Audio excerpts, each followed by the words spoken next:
যখন মুখে একদম রুচি থাকে না আর ঘরে কিছু খাওয়ার মতো নেই, তখন এক পিস মাত্র মাছ দিয়ে তৃপ্তি সহকারে ভাত খাওয়া যায়। আসসালামু আলাইকুম এভরিওয়ান, সবাই কেমন আছেন? আশা করি ভালো আছেন। আজকে আমি এক পিস মাছ দিয়ে তৃপ্তি সহকারে কিভাবে ভাত খাওয়া যায় সেই রেসিপিটা আপনাদের সাথে শেয়ার করব। আশা করি পুরো ভিডিওটা দেখবেন।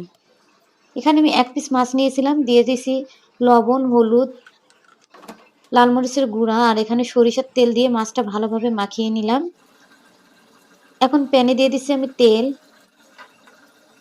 তেলের পরিমাণটা একটু বেশি দিয়েছি। এখন মাছটা আমি ভালোভাবে ভেজে নিব।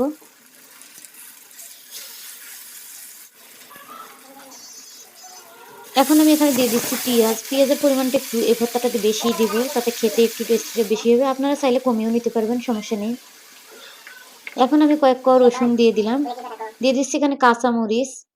আর এখানে আমি 2টা টমেটো ব্যবহার করব। টমেটোগুলো মাঝখান থেকে কেটে নিলাম। খুব সহজভাবে আজকে রেসিপিটা দেখানোর চেষ্টা করব। আশা করি পুরো ভিডিওটা দেখবেন। এখন আমি এখানে একটি আলু কেটে নিয়েছিলাম, আলুটা দিয়ে দিলাম। সামান্য হলুদের গুঁড়া দিয়ে দিলাম, তাতে কালারফুল হবে ভর্তাটা। এখন কিন্তু এই পর্যায়ে আমি চুলাটা একদম লো রেখেছি, কারণ এটা সিদ্ধ হওয়ার জন্য একদম লো করে রেখেছি। কারণ এটা বেশি পোড়া পোড়া বানাবো না, শুধু পেঁয়াজ রসুন সব কিছু সিদ্ধ হলে এটা নামিয়ে নিব। এখন আমি ঢাকনা দিয়ে কিছুক্ষণ রান্না করে নিব। আপনাদেরও এভাবে খেতে মন চাইলে তৃপ্তি সহকারে এই ভর্তাটা আপনারা বানিয়ে অবশ্যই একবার হলে ট্রাই করে দেখবেন।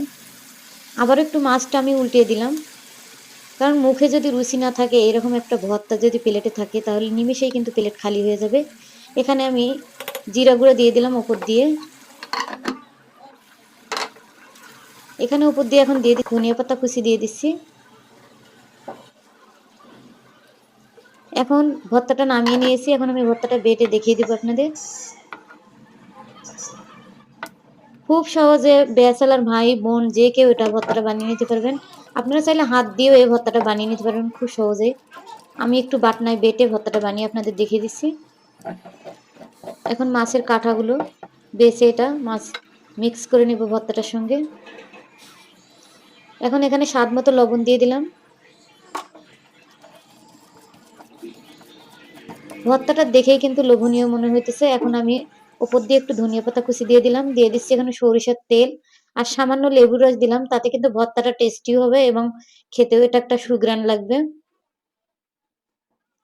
আজকের রেসিপিটা যদি ভালো লাগে অবশ্যই লাইক কমেন্ট শেয়ার করে পাশে থাকবেন। আর আপনি কোথা থেকে আমার ভিডিওটি দেখছেন তা মন্তব্য করুন, যাতে আপনাকে আমি ধন্যবাদ দিতে পারি। সবাই ভালো থাকবেন, সুস্থ থাকবেন। আবারও কোনো নেক্সট ভিডিওতে কথা হবে। আজকের মতো এ পর্যন্ত। আল্লাহ হাফেজ।